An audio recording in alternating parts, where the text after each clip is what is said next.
आज हम दूसरे राजाओं की पुस्तक में अध्याय 14, 15 और दूसरे इतिहास की पुस्तक में अध्याय 25, 26 और 27 का अध्ययन करेंगे। दूसरे राजाओं की पुस्तक में अध्याय 14। इस्राएल के राजा यहोआहाज के पुत्र यहोआश के दूसरे वर्ष में यहूदा के राजा योआश का पुत्र अमस्याह राजा हुआ। जब वह राज्य करने लगा तब वह 25 वर्ष का था और यरूशलेम में 29 वर्ष तक राज्य करता रहा। उसकी माता का नाम यहोअदीन था जो यरूशलेम की थी। उसने वह किया जो यहोवा की दृष्टि में ठीक था, तो भी अपने मूल पुरुष दाऊद के समान न किया। उसने ठीक अपने पिता योआश के से काम किए। उसके दिनों में ऊंचे स्थान गिराए न गए, लोग तब भी उन पर बलि चढ़ाते और धूप जलाते रहे।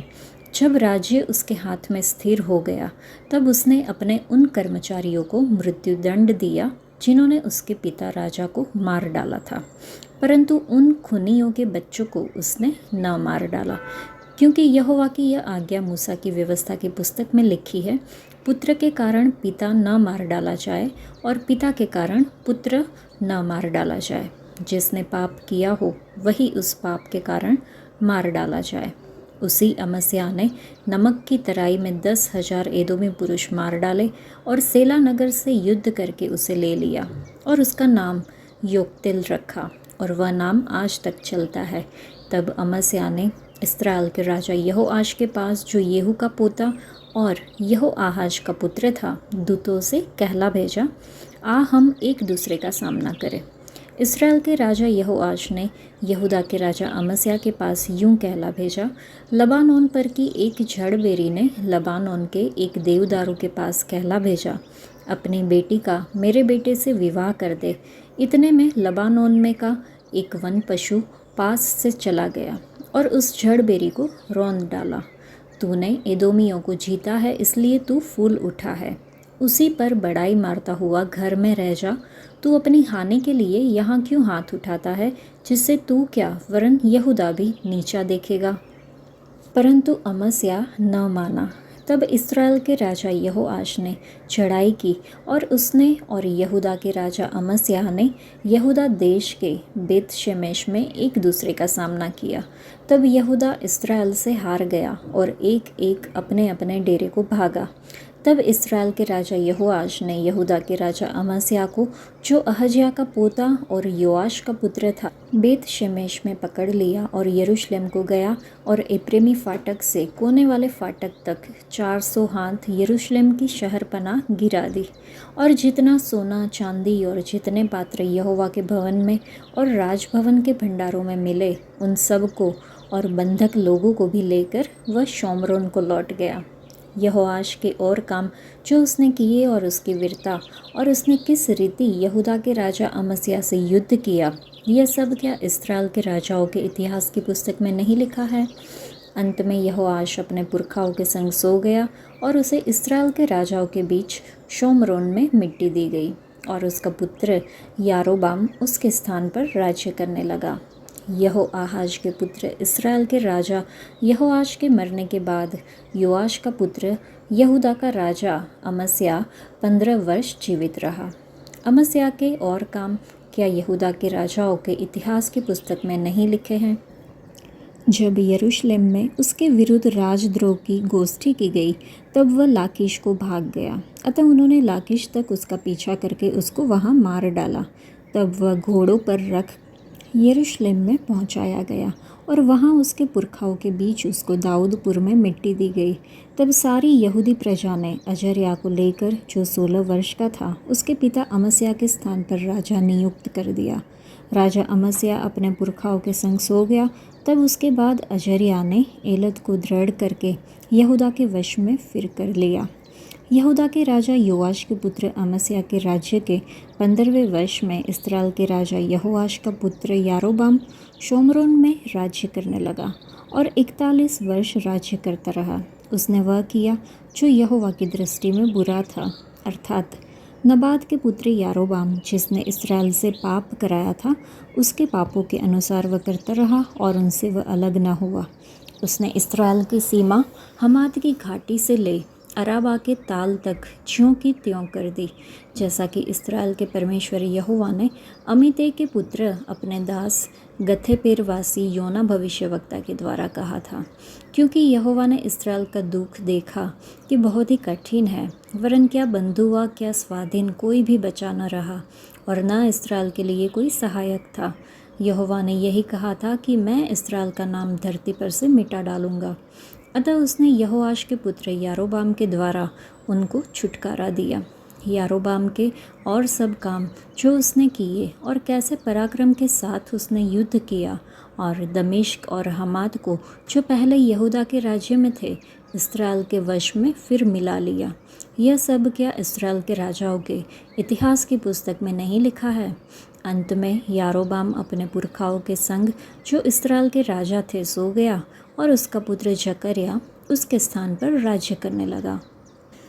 यह अध्याय पढ़ने के बाद ऐसा प्रतीत होता है कि भविष्यवक्ता योना ने इस्राएल के अपने लोगों के बीच और अशूर के निनवे में भी सेवकाई की थी। इस अवधि के दौरान यारोबाम दूसरे का शासन ऊपरी समृद्धि का था, जिसमें अंदरूनी तौर पर असमानता, गरीबों का उत्पीड़न था, जिसकी आमोस जैसे भविष्यवक्ताओं ने निंदा की थी। यारोबाम 2 का पुत्र जकर्या येहू वंश का चौथा और अंतिम राजा था। उत्तरी राज्य क्षीण हो रहा था और भविष्यवाणी करने वाली सेवकाई बहुत ही बढ़ गई थी। शायद यह न्याय के निकट आने पर गवाही को बढ़ाने का परमेश्वर का तरीका था। इस अवधि के दौरान योना, होशे और आमोस ने भविष्यवाणी की।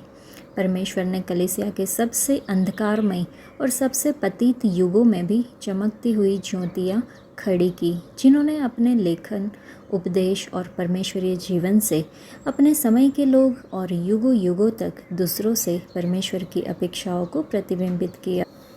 इस अध्याय में यहूदा का राजा अमस्या, जो आधे अधूरे मन से प्रभु के मार्गों का अनुसरण करके अपना शासन शुरू करता है, वह अपनी सैन्य शक्ति का प्रदर्शन करते हुए एदोमियों को सफलतापूर्वक हरा देता है। उसका अभिमान उसे इस्राएल के राजा योआश को चुनौती देने के लिए प्रेरित करता है, जिसके परिणाम स्वरूप एक विनाशकारी टकराव होता है। अमस्या का पतन परमेश्वर के मार्गों के प्रति पूरी तरह से प्रतिबद्ध न होने के परिणामों का प्रतीक है। यह अध्याय उसकी हत्या और उसके बेटे अजर्या के सिंहासन पर बैठने के साथ समाप्त होता है। यह अध्याय हमें विनम्रता और परमेश्वर पूर्ण विश्वास के महत्व को सिखाता है। आंशिक आज्ञा पालन घमंड और पतन की ओर ले जा सकता है। हमें सतर्क रहना चाहिए। आत्मनिर्भरता के नुकसान से बचने के लिए अपने सभी प्रयासों में परमेश्वर के मार्गदर्शन की खोज करनी चाहिए। व्यवस्था विवरण के 8वें अध्याय में लिखा है कि यह संपत्ति मेरे ही सामर्थ्य और मेरे ही भुजबल से मुझे प्राप्त हुई है। हमें सावधान रहना चाहिए कि हम अपने दिल में यह न कहें। हाँ, हमारे अपने जीवन में भी जब प्रभु हमें बचाते हैं और आशीष देते हैं, तो हमें यह कहकर अपने अंदर घमंड, अहंकार, ऐसी चीज़ों को पनपने नहीं देना चाहिए कि यह मेरी योग्यता है, बल्कि हमें प्रभु को उनके द्वारा दिए गए उद्धार और आशीष के लिए अपने दिल की गहराई से धन्यवाद देना चाहिए। हमें सावधान रहना चाहिए कि मेरी योग्यता, मेरी ताकत, मेरा प्रयास, ऐसे शब्द हमारे मुंह से न निकले, क्योंकि प्रभु घमंडियों का विरोध करते हैं लेकिन नम्र लोगों को अनुग्रह देते हैं। प्रभु अहंकारियों का घमंड तोड़ देंगे, ऐसा यशायाह की पत्री में लिखा है। हमारे दैनिक जीवन में पवित्र आत्मा खुद हमें बड़ी विनम्रता के साथ जीने के लिए मार्गदर्शन करेगा, ताकि घमंड, अहंकार, ऐसे शब्द जिनसे प्रभु घृणा करते हैं, हमारे दिलों में या हमारे मुंह से न निकले। दूसरे राजाओं की पुस्तक का अध्याय 15। इस्राएल के राजा यारोबाम के 27वें वर्ष में यहूदा के राजा अमस्या का पुत्र अजर्या राजा हुआ। जब वह राज्य करने लगा तब 16 वर्ष का था और यरूशलेम में 52 वर्ष तक राज्य करता रहा। उसकी माता का नाम यकोल्या था, जो यरूशलेम की थी। जैसे उसका पिता अमस्या किया करता था, जो यहोवा की दृष्टि में ठीक था, वैसे ही वह भी करता था, तो भी ऊंचे स्थान गिराए न गए। प्रजा के लोग उस समय भी उन पर बलि चढ़ाते और धूप जलाते रहे। यहोवा ने उस राजा को ऐसा मारा कि वह मरने के दिन तक कोढ़ का रोगी रहा और अलग एक घर में रहता था। योताम नामक राजपुत्र उसके घराने के काम पर अधिकारी होकर देश के लोगों का न्याय करता था। अजर्या के और सब काम जो उसने किए वह क्या यहूदा के राजाओं के इतिहास की पुस्तक में नहीं लिखे हैं? अंत में अजर्या अपने पुरखाओं के संग सो गया और उसको दाऊदपुर में उसके पुरखाओं के बीच मिट्टी दी गई और उसका पुत्र योताम उसके स्थान पर राज्य करने लगा। यहूदा के राजा अजर्या के 38वें वर्ष में यारोबाम का पुत्र जकर्या इस्राएल पर शोमरोन में राज्य करने लगा और 6 महीने राज्य किया। उसने अपने पुरखाओं के समान वह किया जो यहोवा की दृष्टि में बुरा है, अर्थात नबात के पुत्र यारोबाम जिसने इस्राएल से पाप कराया था उसके पापों के अनुसार वह करता रहा और उनसे वह अलग न हुआ। याबेश के पुत्र शल्लूम ने उसके विरुद्ध राजद्रोह की गोष्ठी करके उसको प्रजा के सामने मारा और उसका घात करके उसके स्थान पर राजा हुआ। जकर्या के और काम इस्राएल के राजाओं के इतिहास की पुस्तक में लिखे हैं। यूँ यहोवा का वह वचन पूरा हुआ जो उसने येहू से कहा था, तेरे परपोते के पुत्र तक तेरी संतान इस्राएल की गद्दी पर बैठती जाएगी, और वैसा ही हुआ। यहूदा के राजा उज्जियाह के 39वें वर्ष में याबेश का पुत्र शल्लूम राज्य करने लगा और महीने भर शोमरोन में राज्य करता रहा, क्योंकि गादी के पुत्र मनहेम ने तिर्सा से शोमरोन को जाकर याबेश के पुत्र शल्लूम को वहीं मारा और उसे घात करके उसके स्थान पर राजा हुआ। शल्लूम के अन्य काम और उसने राजद्रोह की जो गोष्ठी की, ये सब इस्राएल के राजाओं के इतिहास की पुस्तक में लिखा है। तब मनहेम ने तिर्सा से जाकर सब निवासियों और आसपास के देश समेत तिप्सा को इस कारण मार लिया कि तिप्सियों ने उसके लिए फाटक न खोले थे। इस कारण उसने उन्हें मार लिया और उसमें जितनी गर्भवती स्त्रियां थीं उन सबों को चीर डाला। यहूदा के राजा अजर्या के 39वें वर्ष में गादी का पुत्र मनहेम इस्राएल पर राज्य करने लगा और 10 वर्ष शोमरोन में राज्य करता रहा। उसने वह किया जो यहोवा की दृष्टि में बुरा था, अर्थात नबात के पुत्र यारोबाम जिसने इस्राएल से पाप कराया था उसके पापों के अनुसार वह करता रहा और उनसे वह जीवन भर अलग न हुआ। अश्शूर के राजा पूल ने देश पर चढ़ाई की और मनहेम ने उसको 1000 किक्कार चांदी इस इच्छा से दी कि वह उसका सहायक होकर राज्य को उसके हाथ में स्थिर रखे। ये चांदी अश्शूर के राजा को देने के लिए मनहेम ने बड़े बड़े धनवान इस्राएलियों से ले ली। एक एक पुरुष को 50-50 शेकेल चांदी देनी पड़ी। तब अश्शूर का राजा देश को छोड़कर लौट गया। मनहेम के और काम जो उसने किए वे सब क्या इस्राएल के राजाओं के इतिहास की पुस्तक में नहीं लिखे हैं? अंत में मनहेम अपने पुरखाओं के संग सो गया और उसका पुत्र पकहया उसके स्थान पर राज्य करने लगा। यहूदा के राजा अजर्या के 50वें वर्ष में मनहेम का पुत्र पकहया शोमरोन में इस्राएल पर राज्य करने लगा और 2 वर्ष तक राज्य करता रहा। उसने वह किया जो यहोवा की दृष्टि में बुरा था, अर्थात नबात के पुत्र यारोबाम जिसने इस्राएल से पाप कराया था उसके पापों के अनुसार वह करता रहा और उनसे वह अलग न हुआ। उसके सरदार रमल्याह के पुत्र पेकह ने उसके विरुद्ध राजद्रोह की गोष्ठी करके शोमरोन के राजभवन के गुम्मट में उसको और उसके संग अर्गोब और अरिये को मारा। और पेकह के संग 50 गिलादी पुरुष थे और वह उसका घात करके उसके स्थान पर राजा बन गया। पकहया के और सब काम जो उसने किए वह इस्राएल के राजाओं के इतिहास की पुस्तक में लिखे हैं। यहूदा के राजा अजर्या के 52वें वर्ष में रमल्याह का पुत्र पेकह शोमरोन में इस्राएल पर राज्य करने लगा और 20 वर्ष तक राज्य करता रहा। उसने वह किया जो यहोवा की दृष्टि में बुरा था, अर्थात नबात के पुत्र यारोबाम जिसने इस्राएल से पाप कराया था उसके पापों के अनुसार वह करता रहा और उनसे वह अलग न हुआ। इस्राएल के राजा पेकह के दिनों में अश्शूर के राजा तिग्लत-पिलेसेर ने आकर इय्योन, अबेल-बेतमाका, यानोह, केदेश और हासोर नामक नगरों को और गिलाद और गलील वरन नप्ताली के पूरे देश को भी ले लिया और उनके लोगों को बंदी बनाकर अश्शूर को ले गया। उजिया के पुत्र योताम के 20वें वर्ष में एला के पुत्र होशे ने रमल्याह के पुत्र पेकह के विरुद्ध राजद्रोह की गोष्ठी करके उसे मारा और उसे घात करके उसके स्थान पर राजा बन गया। पेकह के और सब काम जो उसने किए वह इस्राएल के राजाओं के इतिहास की पुस्तक में लिखे हैं। रमल्याह के पुत्र इस्राएल के राजा पेकह के दूसरे वर्ष में यहूदा के राजा उज्जियाह का पुत्र योताम राजा हुआ। जब वह राज्य करने लगा तब 25 वर्ष का था और यरूशलेम में 16 वर्ष तक राज्य करता रहा। उसकी माता का नाम यरूशा था जो सादोक की बेटी थी। उसने वह किया जो यहोवा की दृष्टि में ठीक था, अर्थात जैसा उसके पिता उज्जियाह ने किया था ठीक वैसा ही उसने भी किया।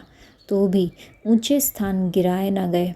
प्रजा के लोग उन पर उस समय भी बलि चढ़ाते और धूप जलाते रहे। यहोवा के भवन के ऊंचे फाटक को इसी ने बनाया था।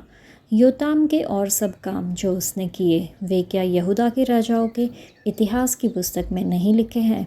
उन दिनों में यहोवा अराम के राजा रसीन को और रमल्याह के पुत्र पेकह को यहूदा के विरुद्ध भेजने लगा। अंत में योताम अपने पुरखाओं के संग सो गया और अपने मूल पुरुष दाऊद के नगर में अपने पुरखाओं के बीच उसको मिट्टी दी गई और उसका पुत्र आहाज उसके स्थान पर राज्य करने लगा।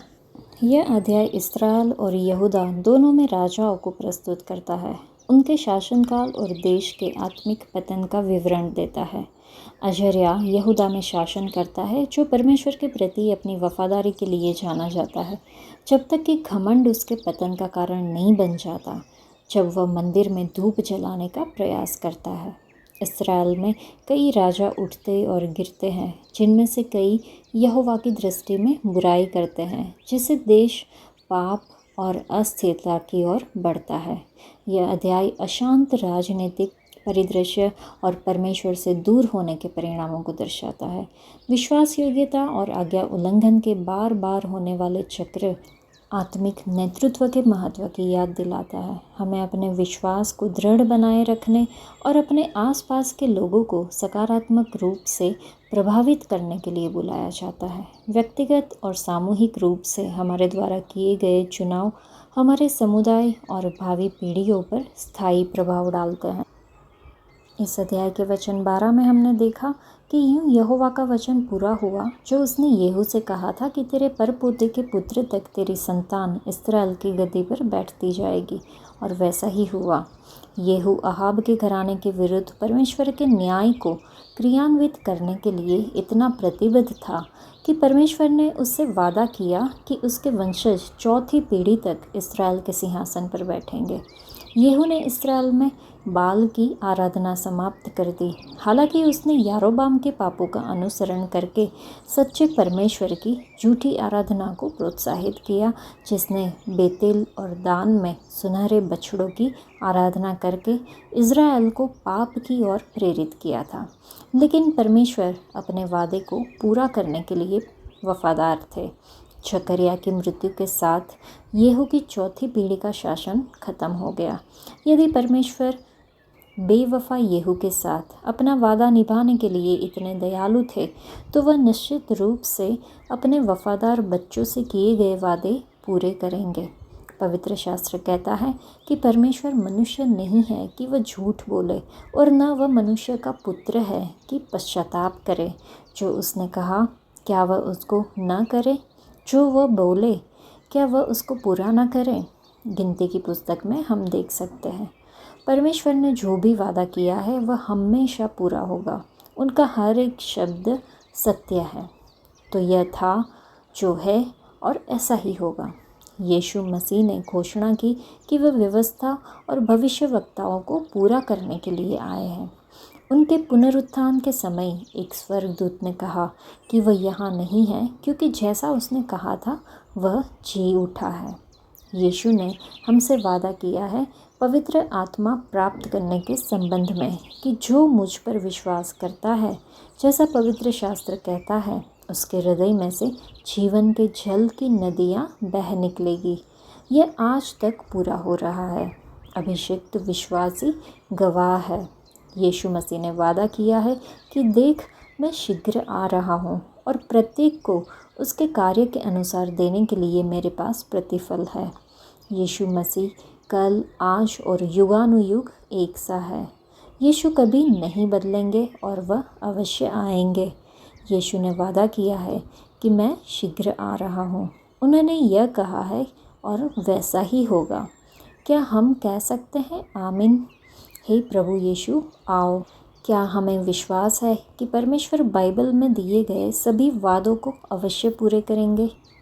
इस अध्याय में हमने देखा कि राजा अजर्या का पुत्र योताम अपने पिता के बाद यहूदा का राजा बना। उसने वही किया जो परमेश्वर की दृष्टि में सही था। योताम ने अपने पिता राजा अजर्या को यहोवा के मार्गों पर चलते हुए देखा होगा और उसके पद चिन्हों पर चला होगा, लेकिन अंत में अजर्या ने यहोवा के मार्गों पर चलना छोड़ दिया और इसलिए यहोवा ने उसे कोढ़ से पीड़ित कर दिया और राजा अजर्या कोढ़ से मर गया। राजा योताम को यहोवा के प्रति बहुत विश्वास था और वह एक न्यायप्रिय राजा था और अपने लोगों के कल्याण के लिए काम करता था। उसने एक ऊंचा द्वार बनवाया जो उसे यहोवा के मंदिर तक ले जाता था। उसने अपनी मृत्यु तक एक परमेश्वरीय जीवन जिया। माता पिता के रूप में हमें अपने बच्चों के लिए राजा अजर्या की तरह एक अच्छा जीवन का उदाहरण प्रस्तुत करना चाहिए, जिसने वही किया जो परमेश्वर की दृष्टि में सही था, लेकिन बाद में एक परमेश्वरीय जीवन जीना जारी नहीं रखा। लेकिन उसके बेटे योताम ने अपने पिता अजर्या की नकल की और अंत तक अपने पिता दाऊद के मार्गों पर चला। प्रभु हमें आपकी शिक्षाओं के प्रति आज्ञाकारी बनाने में मदद करें, ऐसी प्रार्थना करें। जैसा कि याकूब की पत्री में पहले अध्याय में लिखा है, परंतु वचन पर चलने वाले बनो और केवल सुनने वाले ही नहीं जो अपने आप को धोखा देते हैं। हमें हमारे उद्धारकर्ता यीशु मसीह द्वारा राजा और याजक बनाया गया है, इसलिए हमारे पास दोनों पदों को निष्पादित करने का अधिकार है। लेकिन यह उस समय उज्जियाह के पास नहीं था, इसलिए परमेश्वर ने उसे दंडित किया और वह अपने शेष जीवन के लिए कोढ़ी बन गया। हालांकि हम में से कितने लोग आज राजा और याजक की गंभीर भूमिकाएं निभा रहे हैं। एक राजा के रूप में हमारे पास अपने पाप, अपनी इच्छाओं, अपनी भावनाओं, अपनी कमजोरियों, उन पर अधिकार होता है एक जीत की विजयी जीवन जीने के लिए। एक याजक के रूप में हमारी भूमिका परमेश्वर के सिंहासन के सामने धूप के रूप में प्रार्थना, विनती, धन्यवाद, स्तुति और आराधना करना है। क्या हम आज अपनी भूमिकाएं जिम्मेदारी से निभा रहे हैं? पुराने नियम के लोग चाह कर भी उज्जियाह की तरह दोहरी भूमिकाएं नहीं निभा सकते थे, लेकिन हमें हमारे प्रभु ने खुद ही इन भूमिकाओं में डाल दिया है। क्या हम प्रभु से प्राप्त इन सुविधाओं का उपयोग कर रहे हैं? हम तभी प्रभावी मसीही बन सकते हैं जब हम अपने पिता परमेश्वर द्वारा उनके पुत्र यीशु मसीह के माध्यम से पवित्र आत्मा की महिमा के लिए इच्छित राजा और याजक के रूप में अपनी भूमिकाएं निभाएं, क्योंकि परमेश्वर ही है जिसने अपनी सुइच्छा निमित्त हमारे मन में इच्छा और काम दोनों बातों के करने का प्रभाव डाला है। राजाओं और इतिहास के वंशावली में शामिल तीन पुराने नियम के राजा मत्ती में दी गई मसीह की वंशावली से अनुपस्थित है। यहोशापात से उज्जियाह तक राजाओं और इतिहास में दी गई वंशावली इस प्रकार है, जैसे कि यहोशापात, योराम, अहज्या, उसके बाद योआश, फिर अमस्याह और फिर उज्जियाह। जबकि मत्ती रचित सुसमाचार में पहले ही अध्याय के 8वें वचन में है कि यहोशापात से योराम और योराम से उज्जियाह उत्पन्न हुआ। इस प्रकार तीन राजा अहज्या, योआश और अमस्याह को यीशु की वंशावली से हटा दिया गया है। तीनों छोड़े गए राजाओं में एक बात समान थी कि यद्यपि उन्होंने अच्छी शुरुआत की थी, लेकिन उन्होंने अपने दिलों को परमेश्वर से दूर कर दिया, पश्चाताप करने से इनकार कर दिया, परमेश्वर को उनके नाम को मिटाने के लिए मजबूर किया। बाइबल उनके छूट जाने का कारण नहीं बताती है। निर्गमन की पुस्तक में यहोवा ने मूसा को उत्तर दिया, जिसने मेरे विरुद्ध पाप किया है मैं उसे अपनी पुस्तक से मिटा दूंगा। क्या परमेश्वर निर्दयी है? क्या परमेश्वर हमें अनंत जीवन देने का ऋणी है? क्या यह कुछ ऐसा है जो वह हमारे आचरण की परवाह किए बिना हमें देने के लिए बाध्य है? परमेश्वर ने हमारे प्रति अपने प्रेम में अपने पुत्र को क्रूस पर भेजा ताकि कोई भी हमेशा के लिए नाश न हो, लेकिन यीशु को अपना प्रभु और अपना परमेश्वर बनाना हमारी जिम्मेदारी है। परमेश्वर हमेशा अपने बच्चों का पीछा करेंगे और उन्हें पश्चाताप करने का अवसर देंगे। हमें इसे 3 राजाओं अहज्या, योआश और अमस्या के साथ देखना होगा। और जब तक हम पश्चाताप नहीं करते और मसीह को अपना सब कुछ नहीं बनाते, हम खुद को उनकी जीवन की पुस्तक से बाहर कर देंगे, जैसा कि प्रकाशित वाक्य में भी लिखा हुआ है। दूसरे इतिहास की पुस्तक का अध्याय 25। जब अमस्या राज्य करने लगा तब वह 25 वर्ष का था और यरूशलेम में 29 वर्ष तक राज्य करता रहा। उसकी माता का नाम यहोअदान था, जो यरूशलेम की थी। उसने वह किया जो यहोवा की दृष्टि में ठीक है, परंतु खरे मन से न किया। जब राज्य उसके हाथ में स्थिर हो गया, तब उसने अपने उन कर्मचारियों को मार डाला जिन्होंने उसके पिता राजा को मार डाला था, परंतु उसने उनके बच्चों को न मारा, क्योंकि उसने यहोवा की उस आज्ञा के अनुसार किया जो मूसा की व्यवस्था की पुस्तक में लिखी है। पुत्र के कारण पिता न मार डाला जाए और पिता के कारण पुत्र न मार डाला जाए। जिसने पाप किया हो वही उस पाप के कारण मार डाला जाए। तब अमस्या ने यहूदा को वरन सारे यहूदियों और बिन्यामीनियों को इकट्ठा करके उनको पितरों के घराने के अनुसार सहस्त्रपतियों और शतपतियों के अधिकार में ठहराया, और उनमें से जितनों की आयु 20 वर्ष की अथवा उससे अधिक थी, उनकी गिनती करके 3 लाख भाला चलाने वाले और ढाल उठाने वाले बड़े बड़े योद्धा पाए। फिर उसने 1 लाख इस्राएली सुरवीरों को 100 किक्कार चांदी देकर बुलवाया। परंतु परमेश्वर के एक जन ने उसके पास आकर कहा, हे राजा, इस्राएल की सेना तेरे साथ जाने न पाए, क्योंकि यहोवा इस्राएल अर्थात एप्रैम की समस्त संतान के संग नहीं रहता। यदि तू जाकर पुरुषार्थ करे और युद्ध के लिए हियाव बांधे, तो भी परमेश्वर तुझे शत्रुओं के सामने गिराएगा, क्योंकि सहायता करने और गिरा देने दोनों में परमेश्वर सामर्थी है। अमस्या ने परमेश्वर के भक्त से पूछा, फिर जो 100 किक्कार चांदी मैं इस्राएल दल को दे चुका हूँ, उसके विषय क्या करूँ? परमेश्वर के भक्त ने उत्तर दिया, यहोवा तुझे इससे भी बहुत अधिक दे सकता है। तब अमस्या ने उन्हें अर्थात उस दल को जो एप्रैम की ओर से उसके पास आया था, अलग कर दिया कि वे अपने स्थान को लौट जाए। तब उनका क्रोध यहूदियों पर बहुत भड़क उठा और वे अत्यंत क्रोधित होकर अपने स्थान को लौट गए। परंतु अमस्या हियाव बांधकर अपने लोगों को ले चला और नमक की तराई में जाकर 10,000 सेईरियों को मार डाला। यहूदी 10,000 को बंदी बनाकर चट्टान की चोटी पर ले गए और चट्टान की चोटी पर से गिरा दिया, और वे सब चूर चूर हो गए। परंतु उस दल के पुरुष जिसे अमस्या ने लौटा दिया कि वे उसके साथ युद्ध करने को न जाए, शोमरोन से बेथोरोन तक यहूदा के सब नगरों पर टूट पड़े और उनके 3,000 निवासी मार डाले और बहुत लूट ले ली। जब अमस्या एदोमियों का संहार करके लौट आया, तब उसने सेईरियों के देवताओं को ले आ अपने देवता करके खड़ा किया और उन्हीं के सामने दंडवत करने और उन्हीं के लिए धूप जलाने लगा। तब यहोवा का क्रोध अमस्या पर भड़क उठा और उसने उसके पास एक नबी भेजा, जिसने उसे कहा, जो देवता अपने लोगों को तेरे हाथ से बचा न सका, उनकी खोज में तू क्यों लगा है? वह उससे कह ही रहा था कि उसने उससे पूछा, क्या हमने तुझे राजमंत्री ठहरा दिया है? चुप रह, क्या तू मरना चाहता है? तब वह नबी यह कहकर चुप हो गया, मुझे मालूम है कि परमेश्वर ने तेरा नाश करना ठान लिया है, क्योंकि तूने ऐसा किया है और मेरी सम्मति नहीं मानी।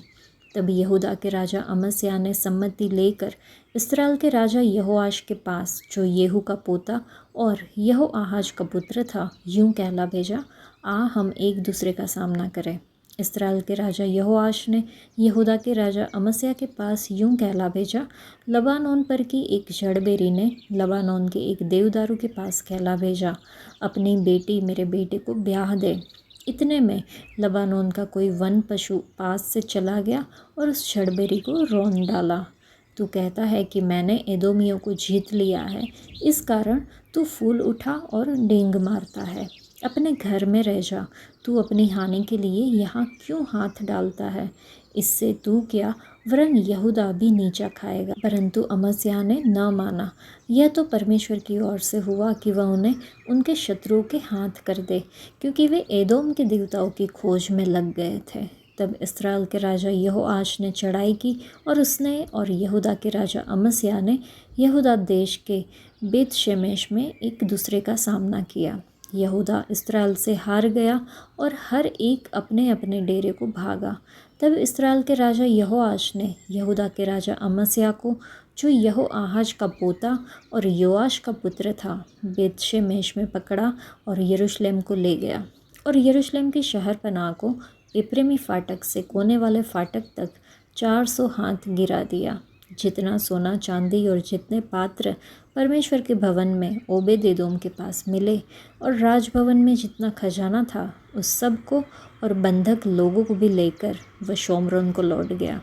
यहोआहाज के पुत्र इस्राएल के राजा यहोआश के मरने के बाद योआश का पुत्र यहूदा का राजा अमस्याह 15 वर्ष तक जीवित रहा।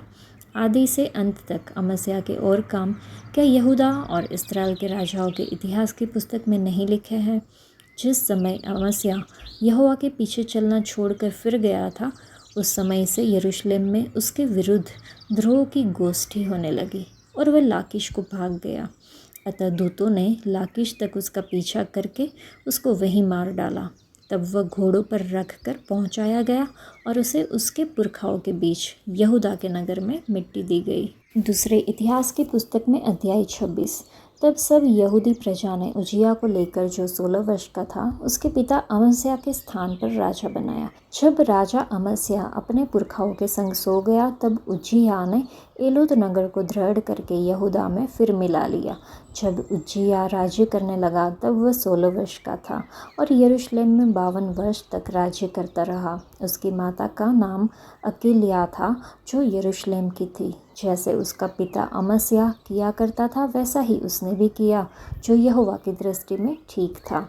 जकर्याह के दिनों में जो परमेश्वर के दर्शन के विषय समझ रखता था, वह परमेश्वर की खोज में लगा रहता था, और जब तक वह यहोवा की खोज में लगा रहा, तब तक परमेश्वर ने उसको सफलता दी।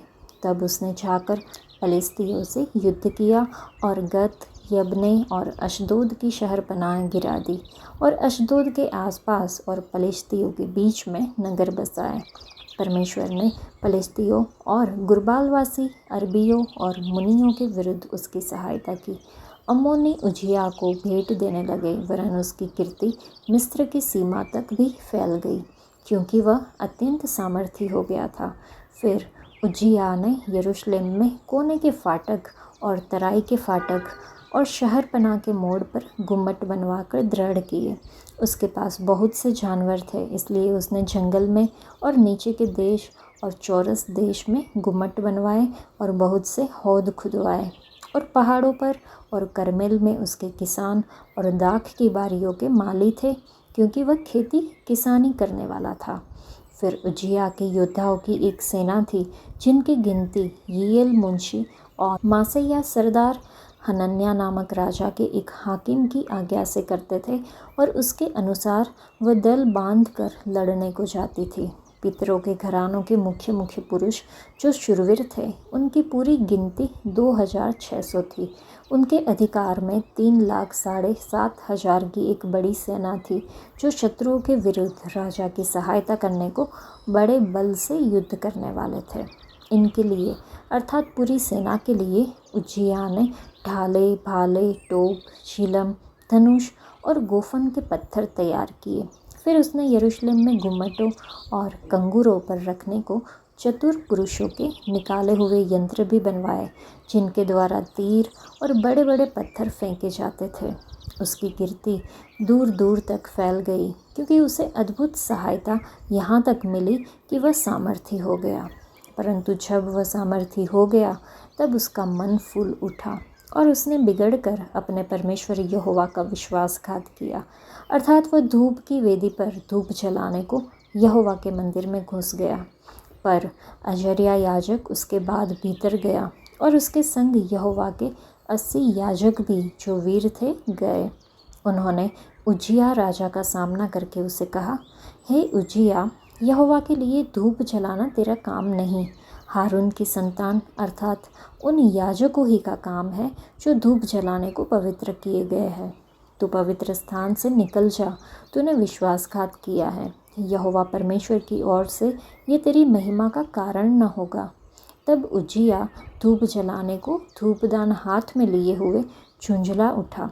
वह याजकों पर झुंझला रहा था कि याजकों के देखते देखते यहोवा के भवन में धूप की वेदी के पास ही उसके माथे पर कोढ़ प्रकट हुआ। अजर्या महायाजक और सब याजकों ने उस पर दृष्टि की और क्या देखा कि उसके माथे पर कोढ़ निकला है। तब उन्होंने उसको वहाँ से झटपट निकाल दिया। वरन यह जानकर कि यहोवा ने मुझे कोढ़ी कर दिया है, उसने आप बाहर जाने को उतावली की। उज्जियाह राजा मरने के दिन तक कोढ़ी रहा और कोढ़ के कारण अलग एक घर में रहता था। वह यहोवा के भवन में जाने न पाता था और उसका पुत्र योताम राजघराने के काम पर नियुक्त किया गया और वह लोगों का न्याय भी करता था। आदि से अंत तक उज्जियाह के और कामों का वर्णन आमोस के पुत्र यशायाह नबी ने लिखा है। अंत में उज्जियाह अपने पुरखाओं के संग सो गया और उसको उसके पुरखाओं के निकट राजाओं के मिट्टी देने के खेत में मिट्टी दी गई, क्योंकि उन्होंने कहा वह कोढ़ी है। उसका पुत्र योताम उसके स्थान पर राज्य करने लगा। दूसरे इतिहास की पुस्तक में अध्याय 27। जब योताम राज्य करने लगा तब वह 25 वर्ष का था और यरूशलेम में 16 वर्ष तक राज्य करता रहा। उसकी माता का नाम यरूशा था, जो सादोक की बेटी थी। उसने वह किया जो यहोवा की दृष्टि में ठीक है, अर्थात जैसा उसके पिता उज्जियाह ने किया था ठीक वैसा ही उसने भी किया।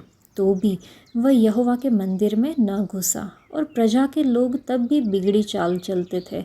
उसी ने यहोवा के भवन के ऊपर वाले फाटक को बनाया और ओपेल की शहरपनाह पर बहुत कुछ बनवाया।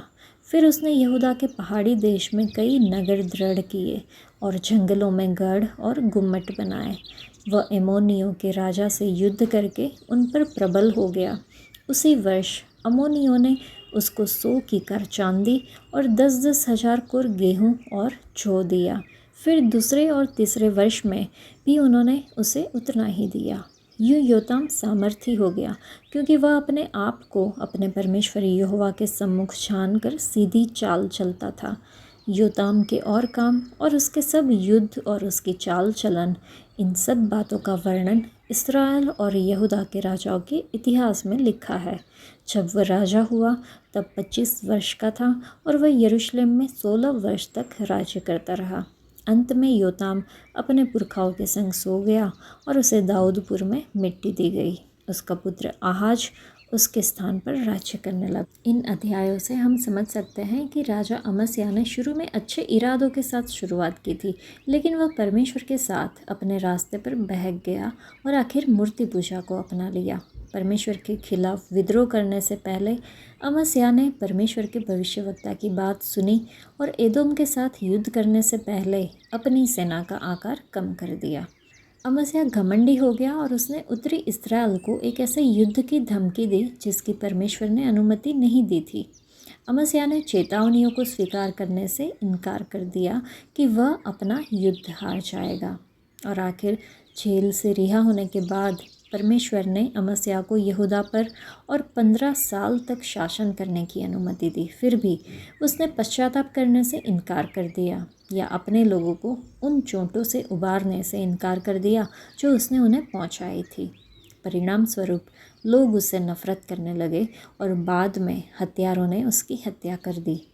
ये अंश बुद्धिमानी सलाह लेने वाले मसीहियों के महत्व को उजागर करते हैं।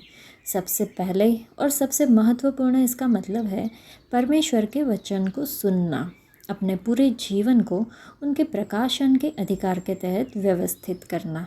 लेकिन इसका मतलब यह भी है कि अपने जीवन और दोस्ती को व्यवस्थित करना ताकि हमारे पास ऐसे रिश्ते हो जिनमें हम बुद्धि की तलाश कर सकें। हमें केवल अपनी बुद्धि पर काम करने के बजाय दूसरों की सलाह के लिए अपने जीवन को खोलने के लिए तैयार रहना चाहिए। इसमें परमेश्वर के वचन के प्रचार पर ध्यान देना और अपने बड़ों की बात मानना भी शामिल है। अच्छे श्रोता बनना और सही लोगों की बात सुनना उन लोगों के लिए एक नैतिक अनिवार्यता है जो मसीह में है। परमेश्वर प्रकट करते हैं कि एक अच्छे अगुवों को हमेशा विनम्र रहना चाहिए और पवित्र आत्मा के नेतृत्व में चलना चाहिए। जब राजा अमस्याह ने एदोम को हराने के लिए यहूदा के योद्धाओं की गिनती की तो उसे पता चला कि वहाँ 3 लाख सैनिक थे। हालांकि उसने इस्राएल से 1 लाख शक्तिशाली लोगों को 100 प्रतिभा चांदी देकर काम पर रखा। लेकिन यहोवा ने परमेश्वर के एक सेवक के माध्यम से कहा कि इस्राएल की सेना को अपने साथ मत जाने दो, क्योंकि यहोवा इस्राएल के साथ नहीं है, इब्राहिम के पुत्रों के साथ नहीं है। उसने कहा, परमेश्वर तुम्हारी सहायता कर सकता है या तुम्हें गिरा सकता है। यह सुनकर अमस्याह ने पूछा, मैंने जो 100 प्रतिभा चांदी दी है उसका क्या होगा? परमेश्वर के सेवक ने उत्तर दिया कि यहोवा परमेश्वर तुम्हें इससे भी अधिक दे सकते हैं। हाँ, प्रभु की आज्ञा मानने से कभी कभी हमें नुकसान, निंदा, असफलता और कठिनाइयों का सामना करना पड़ सकता है, लेकिन इसके लिए पछताने के बजाय हमें हिम्मत से यह कहने का विश्वास होना चाहिए कि चाहे कुछ भी हो, लाभ हो या हानि, मैं केवल प्रभु की सलाह और उनके वचन के अनुसार ही कार्य करूँगा। इसीलिए प्रभु यीशु मसीह ने कहा, यदि मनुष्य सारे जगत को प्राप्त करे और अपने प्राण की हानि उठाए तो उसे क्या लाभ होगा? या मनुष्य अपने प्राण के बदले क्या देगा? मनुष्य का पुत्र अपने स्वर्गदूतों के साथ अपने पिता की महिमा में आएगा और उस समय वह हर एक को उसके कामों के अनुसार प्रतिफल देगा। पौलुस भी कहता है कि मैं अपने प्रभु यीशु मसीह को जानने के उत्तम मूल्य के कारण सब कुछ हानि समझता हूँ। और यह भी लिखा है कि जिनके कारण मैंने सब कुछ खो दिया है उन्हें गुड़ा समझता हूँ कि मैं मसीह को प्राप्त करूँ और उसके पुनरुत्थान की सामर्थ्य को जानूँ और उसके दुखों में सहभागी हो जाऊँ। परमेश्वर के जन ने अमस्याह से यही कहा, तुमने जो 100 कीकर चांदी दे दी है उसे नष्ट कर दो। तुम्हें प्रभु के वचन के अनुसार कार्य करना चाहिए। उन लोगों की सहायता मत लो जो परमेश्वर को पसंद नहीं है। आज हम इससे क्या समझ सकते हैं? चलिए हम खुद की जांच करें। हमारे जीवन का लक्ष्य हमारे द्वारा दिया गया पैसा नहीं, बल्कि परमेश्वर के वचन का पालन करना होना चाहिए। जब शैतान, इस संसार के शासक, ने यीशु को संसार के सभी राज्य दिखाए और कहा, यदि तुम झुककर मेरी आराधना करोगे तो मैं ये सब कुछ तुम्हें दे दूंगा, तो यीशु ने उसे फटकारते हुए कहा, हे शैतान, मेरे पास से दूर हो जा। अपने परमेश्वर यहोवा की आराधना कर और केवल उसी की सेवा कर, ऐसा वचन में लिखा है। तो प्रिय लोगों, हम जो भी नुकसान का अनुभव करते हैं, हमारा परमेश्वर उसे हमें वापस देने में सक्षम है। वह बुराई को अच्छाई में बदल देते हैं। चलिए हम यीशु और उनके वचनों के प्रति आज्ञाकारी बने रहें। हमने देखा कि उज्जियाह क्रोधित हो गया और जब उसके माथे पर कोढ़ निकल आया तब उसे जल्दी से बाहर निकाला गया। वह अपनी मृत्यु तक एक अलग घर में रहा और पुरखाओं के निकट राजाओं के मिट्टी देने के खेत में दफनाया गया। उज्जियाह का जीवन इस बात की ओर इशारा करता है कि जब कोई व्यक्ति सफलता की ऊंचाइयों पर पहुंचता है तो उसे खुद को घमंड और अहंकार से बचाने के लिए परमेश्वर के प्रति विनम्रता और कृतज्ञता का हृदय भी विकसित करना चाहिए। अध्याय 27 में उज्जियाह के पुत्र राजा योताम ने अपने पिता की मृत्यु के बाद शासन किया और वह वही करता रहा जो यहोवा की दृष्टि में सही था। उसने शहर बनाए, यहूदा की सुरक्षा को दृढ़ किया और अम्मोनियों का विरोध किया, जिससे समृद्धि आई। लोग अभी भी भ्रष्ट तरीके से काम कर रहे थे, परमेश्वर की आज्ञाओं का पूरी तरह से पालन करने में विफल रहे। धार्मिकता के प्रति योताम की प्रतिबद्धता ने उसके शासन में स्थिरता लाई, जो हमें याद दिलाता है कि परमेश्वर को समर्पित जीवन सामाजिक चुनौतियों के बीच भी आशीष देता है। आज के लिए इतना ही। परमेश्वर आप सबको आशीष दे। धन्यवाद।